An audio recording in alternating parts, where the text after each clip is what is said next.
In Cupertino, California, there's a plaque outside the main entrance of Apple Park, the company's global headquarters, that reads "Think Different." And if you work at Apple or have ever worked there before, you might wear a silver-colored badge with the same phrase emblazoned on it. The phrase was first introduced by Steve Jobs in 1997 as a way to describe Apple's unique approach to doing business, and has since become one of the most recognizable slogans in the world. But if you take a closer look at the text, you'll see something interesting. It's not just the word different that's in silver. The word think is also partially in silver, as if to say thinking differently can be difficult and challenging. And perhaps no period of Apple's history embodies this idea more than the 1980s, a decade where the company would go from being a small startup to becoming an international corporation, all while undergoing some major growing pains in the process. And now, for the first time ever, we can experience the full story of Apple in the 1980s through an original series called Apple Story, exclusively on a new streaming service. Now, over the past few decades, Apple has become one of the most successful companies in the world, designing some of the most iconic products ever made,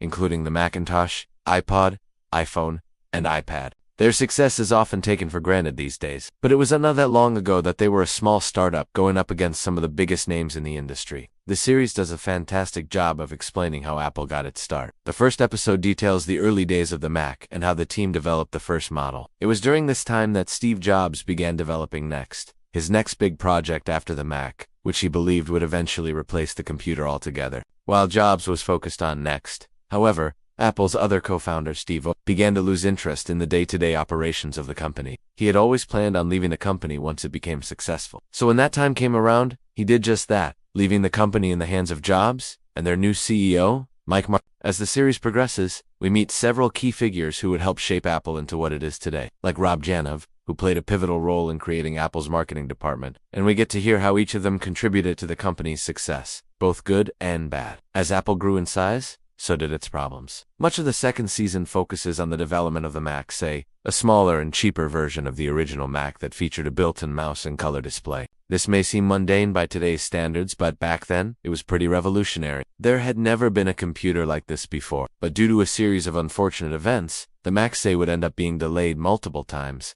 causing Apple's stock price to suffer. Throughout all of this, we watch as Jobs becomes increasingly erratic, leading to him being fired from the company he started. And though he would eventually return and lead Apple to even greater heights, this was a dark period in his life where he would go on to found Next and acquire a reputation for being difficult to work with. After Jobs was kicked out of Apple, the company would continue on with a new focus on the PowerBook, a portable computer that helped pioneer the laptop market. But it soon became apparent that Apple was in danger of becoming irrelevant. By the mid-1990s, the Mac only had a 4% share of the market. Windows was quickly becoming the dominant operating system, and Apple needed a hit badly. By the time Season 3 rolled around, Apple was being run by a new CEO, Gilliam, who had a big vision for the company, but he struggled to get buy-in from the rest of the employees. Despite this, he pushed forward with the development of Copilot, an update to the macOS that was meant to make it more user-friendly and appealing to businesses. However, Copilot would be plagued with delays, giving Jobs the opportunity to return to Apple and deliver a demo of Next running on a Power Mac. This impressed Apple's executives enough to convince them to acquire Next for $429 million,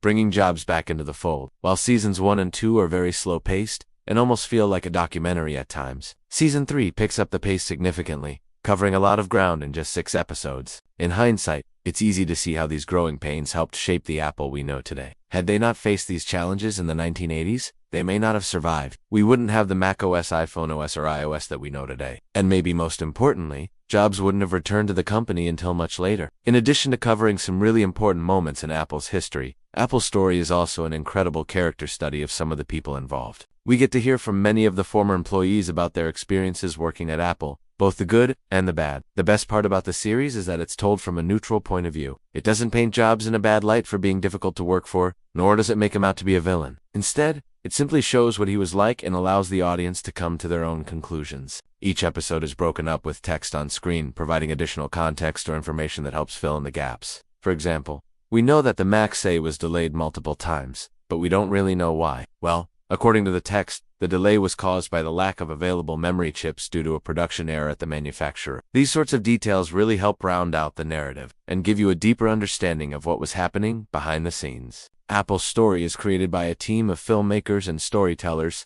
who have a passion for technology and its impact on our lives. They wanted to create a series that explored the history of one of the most influential companies of our time and the people who made it possible. The series is produced by a production company. Now, there's a bit of irony here. You see, Apple likes to keep a tight lid on how its products are made and rarely gives outsiders a glimpse behind the curtain. So it's interesting to see them be so open about their history. The filmmakers reached out to former employees and executives to conduct interviews, many of whom hadn't spoken publicly before. They also went through thousands of documents and photographs to piece together the story. The series is shot in 4K and looks absolutely amazing. The filmmakers took great care to recreate the look and feel of each era, from the classic Mac OS interface to the iconic Apple retail stores. The music is also fantastic and really helps set the tone of each scene. It's a mix of original compositions and licensed tracks that were popular during the time period. The voice acting is superb and really brings the story to life. The narrator does an excellent job of keeping the story moving at a good pace, and the various interviewees are well chosen and add a lot of depth to the series. I highly recommend checking out Apple's story.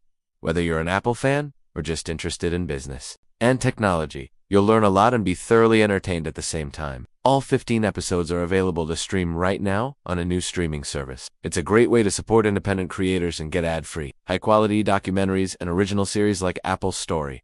Thanks for watching till the end, and I'll see you in the next video.